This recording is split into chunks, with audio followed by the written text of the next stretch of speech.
You'd think a mass casualty event requires, like, high-tech military-grade weapons. Right. But recently, in Nakhon Ratchasima, Thailand, a crowded night market was completely shattered by, well, basically hardware store pipes and some ball bearings. Yeah, it's wild.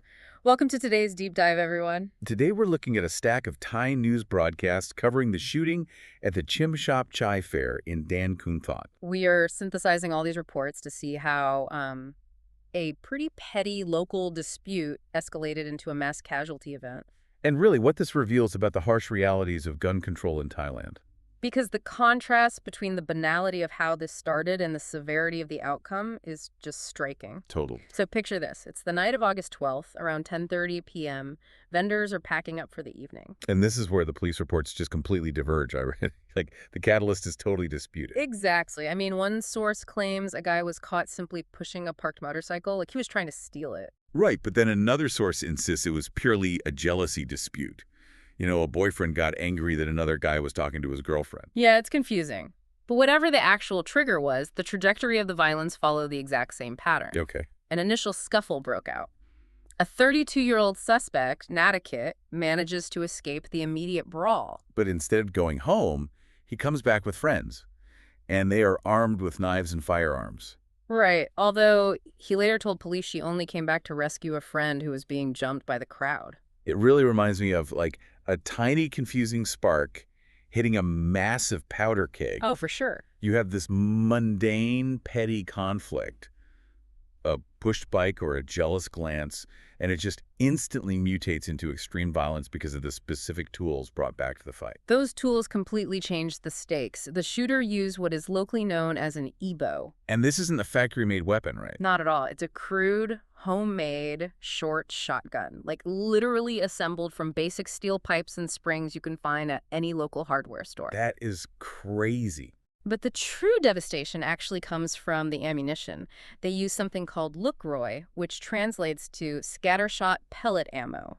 So wait, instead of firing a single directional bullet, you pull the trigger just 1 or 2 times and it sends, what, up to 100 tiny pellets spraying uncontrollably into a dense crowd. Yes, a dense crowd of innocent bystanders. Wow. You just can't aim that. It basically blankets an area in shrapnel. It does. And the widespread damage really reflects that indiscriminate spread. 6 people were injured. Just awful. The event organizer was actually slashed with a knife in the chaos, and a man named Wirawat was critically injured. He took 13 of those tiny, erratic pellets directly into his body. I mean, you hear about this devastation, and you really have to wonder how authorities plan to stop it. Right. If these weapons are untraceable, DIY inventions built in a garage from basic plumbing parts, how can any official government policy actually regulate them? Well, that disconnect is the core of a massive national debate right now. The timing of this local tragedy is actually incredibly ironic. Because it happened just after the Interior Minister ordered a strict nationwide ban on carrying firearms. Right. Exactly. When reporters told him about this shooting in Korat, his viral reaction was just a shock again. He is actively trying to clamp down on the regulated market. But wait, looking at the government's actions, isn't there a massive contradiction here? Oh, absolutely. At the exact same time they were pushing this strict nationwide ban and pausing permits, they had to hastily cancel an event in Koh Phangan. Yeah, the raffle event. Right, they were literally offering 5 shotguns as official raffle prizes for village headmen. So they're restricting legal gun ownership while simultaneously trying to raffle them off. It perfectly illustrates the bureaucratic confusion. But the deeper issue is that policy almost exclusively targets the regulated legal market. Right. Tightening legal loopholes doesn't matter if the shooter didn't buy the gun in a store. Criminals are completely bypassing the legal system with these homemade EBOs anyway. Exactly. When the government restricts permits, violence simply shifts to the unregulated shadow economy.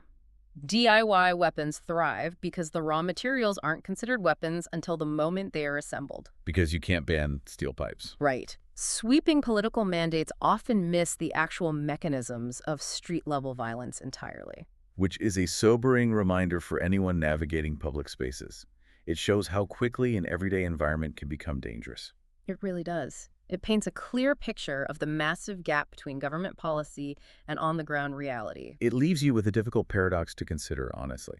If deadly mass casualty weapons can easily be built at home from basic hardware, will the future of public safety have to focus more on policing online DIY information rather than just restricting physical firearms? Something to think about.